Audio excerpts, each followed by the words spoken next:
Hello les amis et bienvenue sur un nouveau vlog. Cette semaine, je voudrais finir mon meuble petit déjeuner. Il faut que je mette tout ce qui est électricité, plomberie et tout. Donc je pense que ça va me prendre un petit peu de temps. Regardez-moi ce soleil en plus. Ça donne plutôt envie de travailler dehors. Mais non, il faut absolument que je finisse mon meuble petit déjeuner. Bon bah c'est parti. Moi je me mets sur mon meuble et je vous retrouve plus tard. S'il y a bien un truc que je fais tout le temps en rénovation, c'est de jamais prendre assez de marge. Et l'autre truc que je fais tout le temps, c'est de poser mes affaires quelque part et de ne pas les retrouver. Enfin là, en l'occurrence, j'ai laissé mes 2 mètres à l'étage et comme j'en ai marre de faire des allers-retours, monter, descendre, bah du coup j'utilise mon mètre de couture qui est traîné par là. Parce qu'il faut que je mesure mes petits renforts. Si je fais 36, c'est bon. Bon, je suis en train de faire toutes mes découpes et tout. J'ai un genre de tiroir à assembler, mais avant ça, je voudrais lancer le déjeuner parce que comme ça au moins ça cuit pendant ce temps-là. Et là, j'avais mis à tremper des lentilles corail pour faire comme un genre de dalle. C'est pratique, ça cuit tout seul, ça peut cuire... Si on l'oublie, c'est pas très grave. Je vais couper quelques légumes là qui traînaient. On n'a plus grand chose. Bon alors moi, idéalement, j'aime bien faire rissoler un petit oignon, mais on n'en a plus. Hop, en essayant de pas trop en mettre à côté. L'idéal, c'est de faire cuire un peu les légumes avant, mais comme j'ai un assemblage qui m'attend, je vais tout faire d'un coup. Donc je rajoute mes petites lentilles. Un peu d'eau, un peu de crème de soja. Bon, d'habitude, c'est plutôt avec du lait de coco, mais moi, j'en consomme jamais. Et maintenant, ça a tendance à m'écœurer un petit peu plus. Alors, faut pas en mettre trop parce que souvent, je me fais avoir. Après, c'est trop liquide. Je vais mettre du curry. Et puis, je vais laisser cuire comme ça. Après, je rajouterai du gingembre, du jus de citron, peut-être un peu de tamari, du sel, etc. Et moi, j'aime bien me rajouter des toppings. Donc, comme ça, chacun fait sa version. Bon, bah, moi, je vais continuer mon meuble et je vous retrouve après.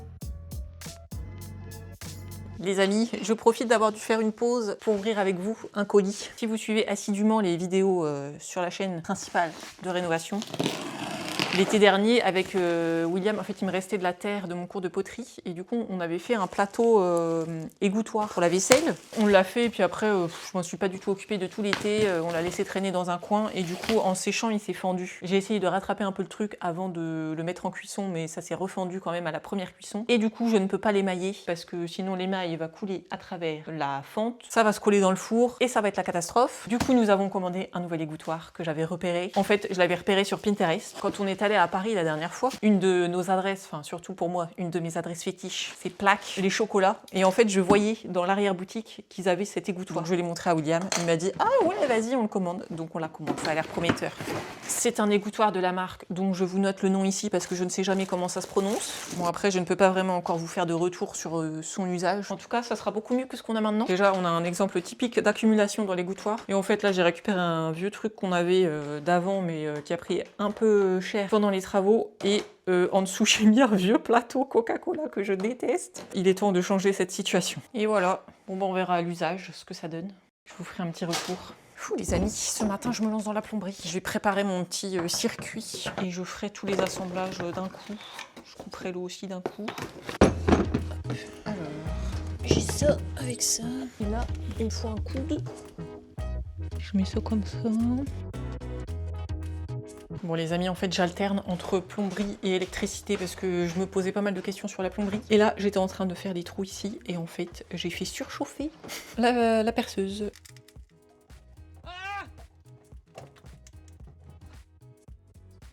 Donc j'ai dû faire une petite pause. J'ai eu trop peur déjà qu'elle soit cassée, enfin qu'elle ne fonctionne plus du tout, mais a priori ça va. Sachant que j'avais déjà fait ça avec celle-ci, la petite. En fait c'est pour ça qu'on a acheté celle-là, c'est parce que au départ on avait que cette petite que William avait déjà avant. Et pareil, en faisant un trou dans du contreplaqué, là je l'avais fait surchauffer, donc maintenant on s'en sert que pour les petits trucs. Mais celle-là j'aimerais autant ne pas la perdre. Du coup je vais alterner plomberie, électricité pour éviter qu'elle surchauffe. Et puis même moi pour éviter de trop me prendre la tête.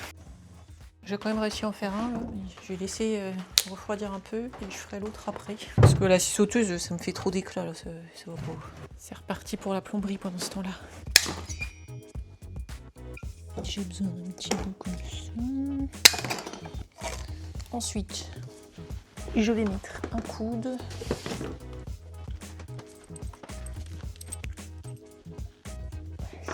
ça un petit peu plus.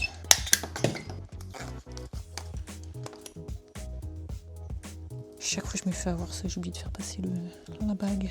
Bon bah ce sera un petit peu plus petit.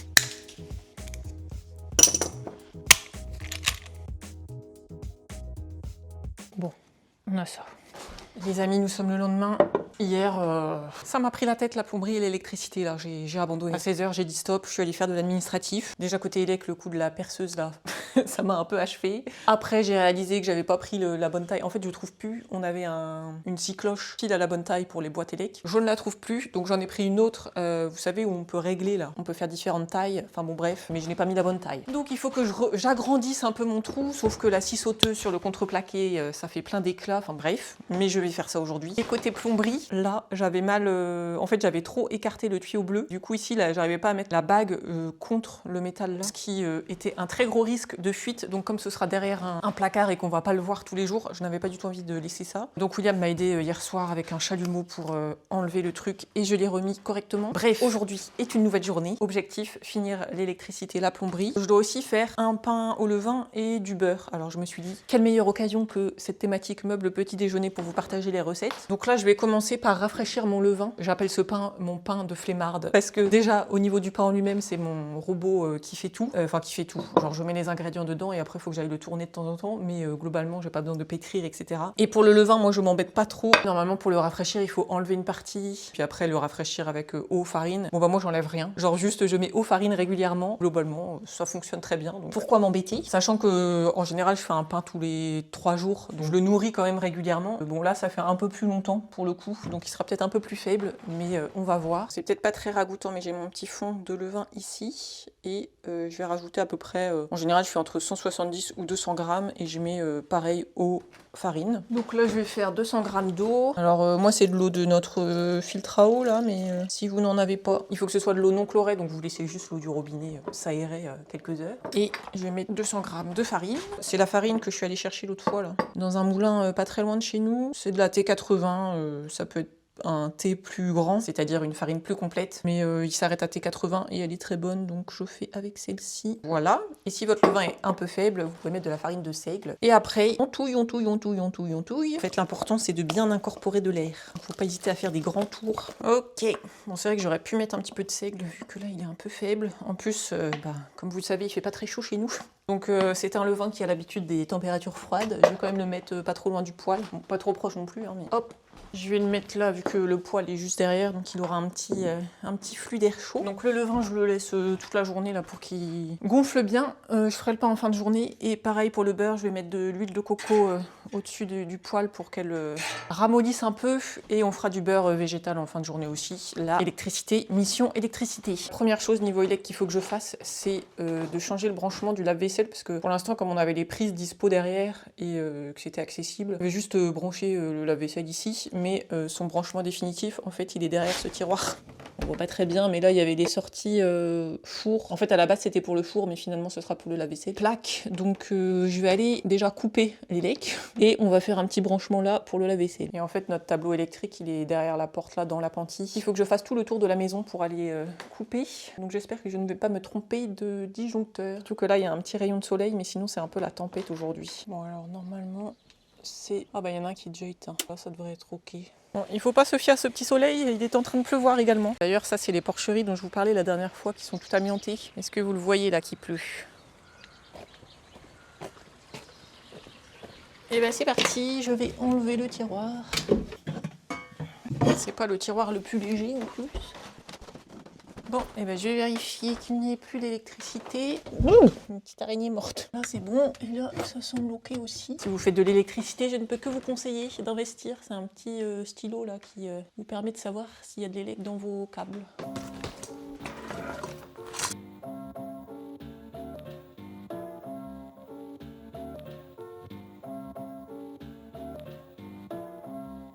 Bon, normalement là-bas c'est prêt. Là je vais passer au bloc 4 prises. Je vais faire en fait comme une multiprise, mais moi-même quoi.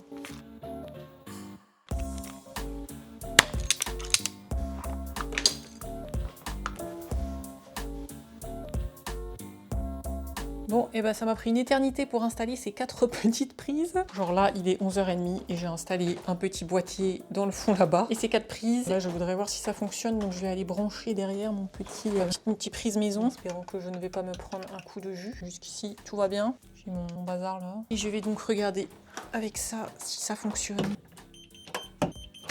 Ouf, alléluia, ça a l'air de fonctionner. Bon bah très bien, et bah je vais finir de fixer ça et je vais passer à l'autre que j'aimerais bien faire avant le déjeuner, comme ça au moins Après je peux passer à la plomberie, parce qu'à la base j'avais prévu plomberie et électricité ce matin, mais là ça m'a pris une éternité. Ok, bon, mais je vais faire la petite.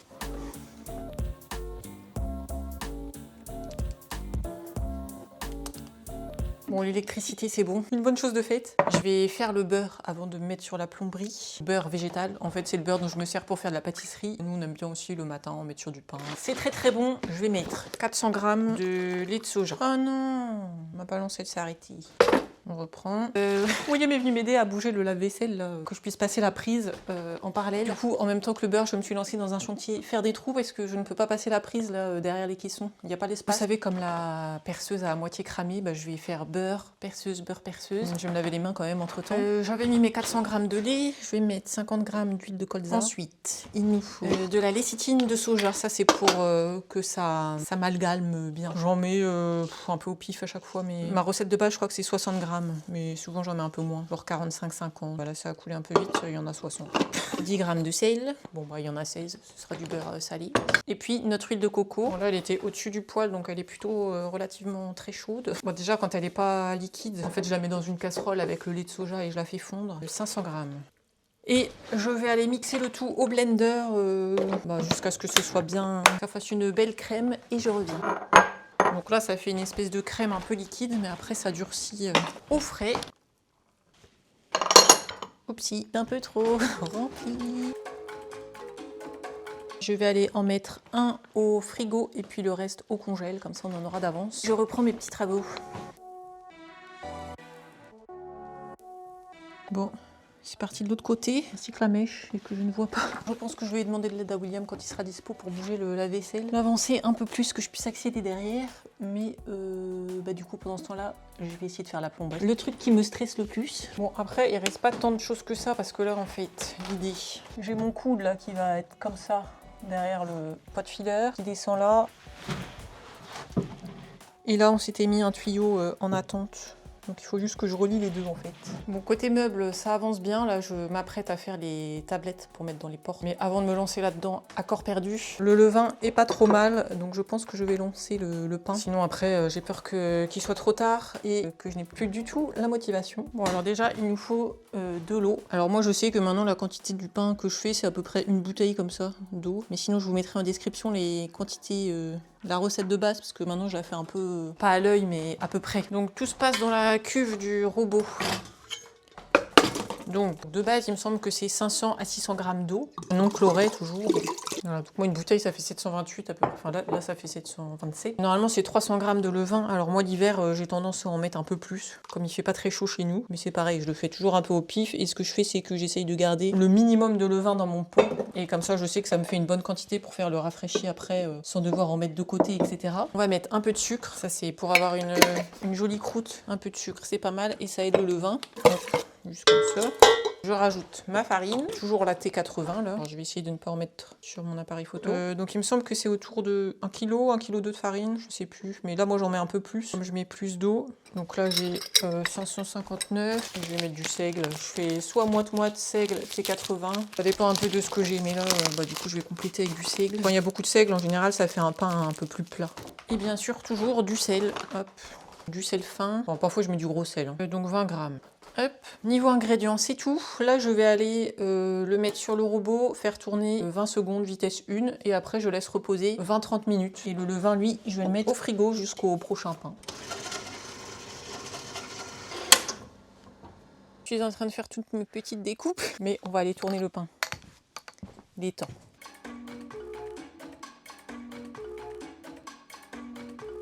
On tourne 1 minute. Donc au bout d'1 minute, on a quelque chose qui ressemble un peu à ça. C'est mieux que ce soit un peu liquide, enfin pas trop, je sais pas comment dire, pas trop dense. Donc là, je vais laisser 1 heure. Bon les amis, on va bientôt aller faire le dernier rabat du pain. Là j'étais en train de lancer en fait en parallèle un vitaliseur avec des légumes pour le dîner et je suis en train de couper de la courge. William m'a partagé cette semaine un truc que je ne connaissais pas du tout, c'est que les courges peuvent... on peut s'intoxiquer avec des courges. Apparemment c'est un truc assez connu mais que moi je ne connaissais pas du tout. Apparemment genre les anciens ils disent faut toujours goûter la courge crue. Et si elle est très amère, c'est qu'elle est mauvaise parce que là la vidéo qu'il m'a partagée c'était pas juste une petite intoxication quoi, ça avait l'air d'être un truc horrible. Prudence avec les courges, même si personnellement j'adore ça, mais enfin surtout la courge Hokkaido par exemple.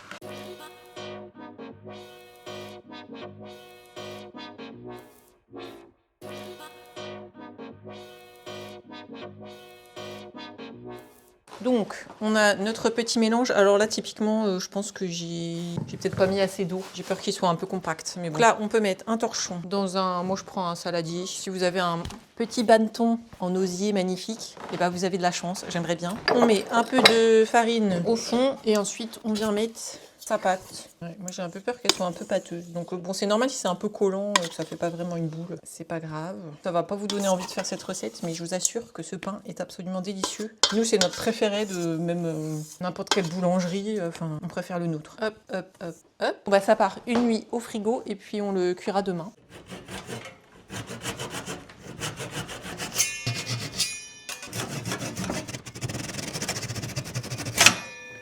Ce matin, j'ai remis en place le lave-vaisselle, enfin. J'ai réussi à passer la prise par derrière en me penchant avec l'escabeau. Ça, c'est une bonne chose de fait. Je l'ai lancé pour voir tout fonctionne bien.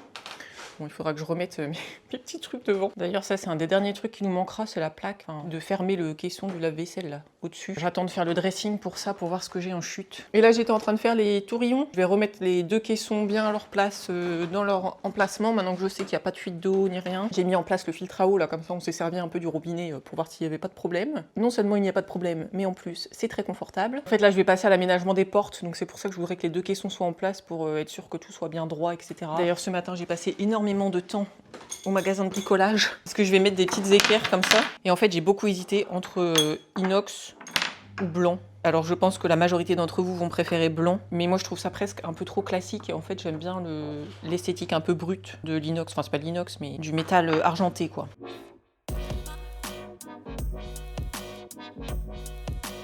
Bon ça y est les amis, le meuble est terminé, par contre je suis un peu dégoûtée pour les portes là, que ça se soit flexé. Ça c'est parce que je l'ai laissé un peu à la verticale, donc il faudra que je résolve ce problème. Mais sinon, bon, au moins ça permet de l'ouvrir sans les poignées. J'adore. Bon par contre là je vous avoue qu'il me reste assez peu d'énergie. Il est 17h30 et j'ai encore tout un bazar à ranger. Et ça c'est le genre de truc qui me prend énormément d'énergie de voir tout ce bazar. Donc je pense que je vais ranger, mettre des trucs un peu au fur et à mesure, genre le grille-pain, la bouilloire, etc. dans le meuble et commencer à ramener des choses que je voudrais mettre dedans. En fait là mon problème c'est qu'il n'y a quasiment plus de lumière pour filmer, donc dans la vidéo principale je pense que je vais mettre juste le reveal avec toutes mes petites affaires. Et vous, je vous expliquerai peut-être un peu ma démarche.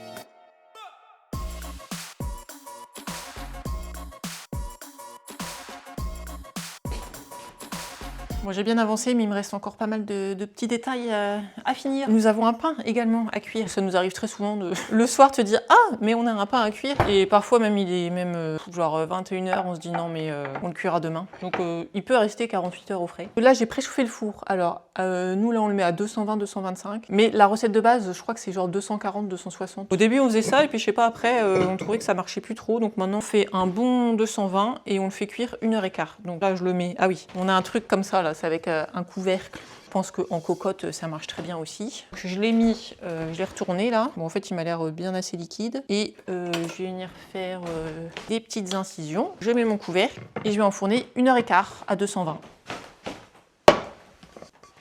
Oh, ça va, il a l'air pas mal. Et après, on le met sur une grille pour le laisser refroidir. Normalement, il ne faut pas le couper tant qu'il est chaud. Et bien, vivement demain matin, hein.